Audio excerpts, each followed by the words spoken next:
Alright, so I want to do a little bit of a overview of Aristotelian metaphysics in this video. And I kind of just want to go over a few main parts and make this kind of short, as I do plan on doing an actual, like, part by part go over of Aristotle's metaphysics. He has a book, where he talks about all that stuff. So plan on doing like a big longer overview of the whole thing. However, in this video, I just want to do a little overview. And we have here Gimpy. So she's here right now too. So she's going to be joining us. I think she sees herself and is kind of confused. All right.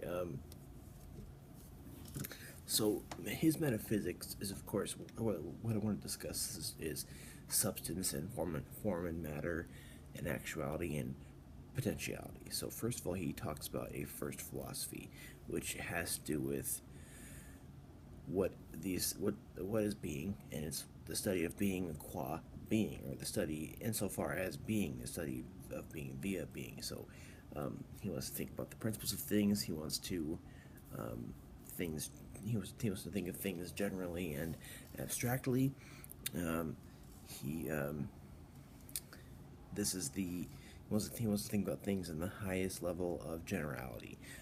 He wants to think about things better known in themselves rather than better known to us.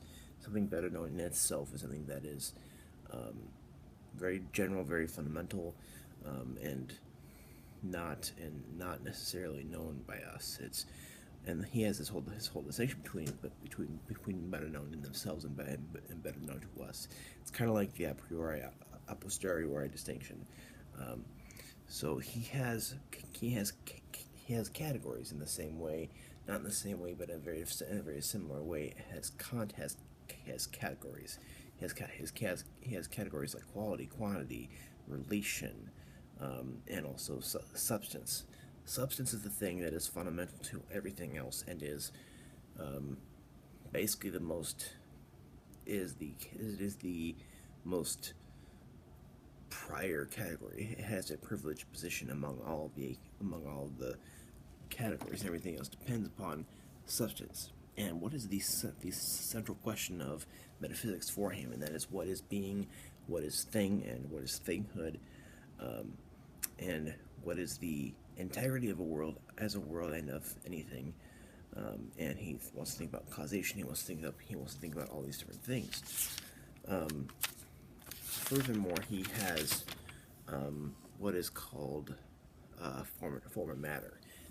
His idea of form is not in the same way that Plato thinks of a form. I mean, it's very similar, but it's more of a form and matter rather than form and individual in the way that Plato thinks of it, where he has sort of what is called a hylomorphism, and what that is a form and a matter. It's sort of a form of essentialism, um, as Aristotle does talk about essences, and pretty much matter is pure potentiality. And what is pure potentiality? That is where there's the possibility of something being, there's possibility of something being actual. And actuality is, of course, form, and the form is matter in action. It's basically, kind of like, we think of the form of the beautiful.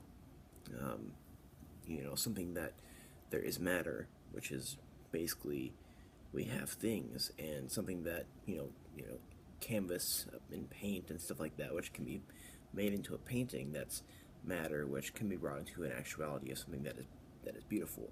So form and matter are a little bit more close together, where Plato's forms, we have Plato's heavens of forms, and we'll have all the other stuff below it. So form is kind of a difficult thing, and he has this third man argument, where we have two men. We have man X and we have man Y. So we have to have something which, I guess, makes something a man, which we have the form of humanness. So basically, man X and man Y are basically matter, but there is the form of humanness which makes them men, which makes them a human. So the thing he's trying to hint at a problem with forms, at a problem with pure forms, and I guess I want to get more into this when I do like a whole overview of his metaphysics, but the whole thing is that you have to, with Plato's forms, I guess the way I describe it is that Plato's forms and the rest of things are a little more far apart than Aristotle's form and matter, which are a little more close together, I guess. Even though if that's probably not a good way to explain it.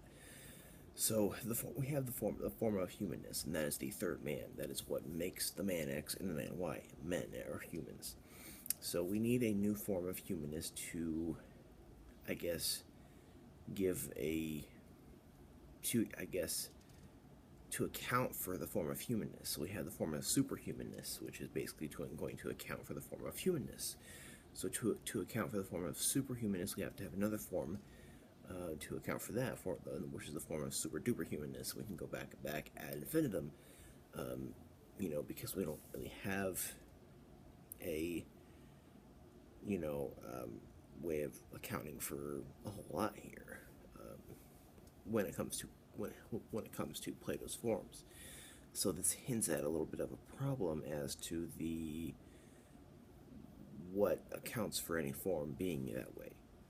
And it accounts for, and it kind of gets to things which are necessary and things which are contingent. So we don't really have an answer to that in Plato, I guess. So Aristotle's metaphysics is basically this. It's about, for first philosophy, it's about causation. It's about form and matter, and basically accounting for things. And he also has a metaphysics of the self, which is the word nous, N-O-U-S, and that is simply the self or the soul naturally existing. He is sort of a naturalistic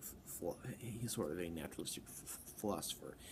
The self or nous is like a light, and perception. When someone takes something in, or perceives something, that's the light being lit up and taking in something. And nous is non-form and non-matter. It's all actuality. However, the senses of a person is the possibility of taking in something or perceiving something, and perception is the actuality of that. However, the nous itself is pure actuality, and to receive the form of a certain substance, that is where knowledge is from. And he does give a better, I guess, idea of what knowledge entails, but knowledge is not recollection, as Plato said. If you recall, in the Meno, Plato talked about knowledge as being recollection, which is not the case. Knowledge is developing imagination and thoughts from data, and thus true judgment at some point. So passive power of nous can potentially become everything, and that's what sense is. Our soul is a pure actuality and can take something from being potentially X to actually X.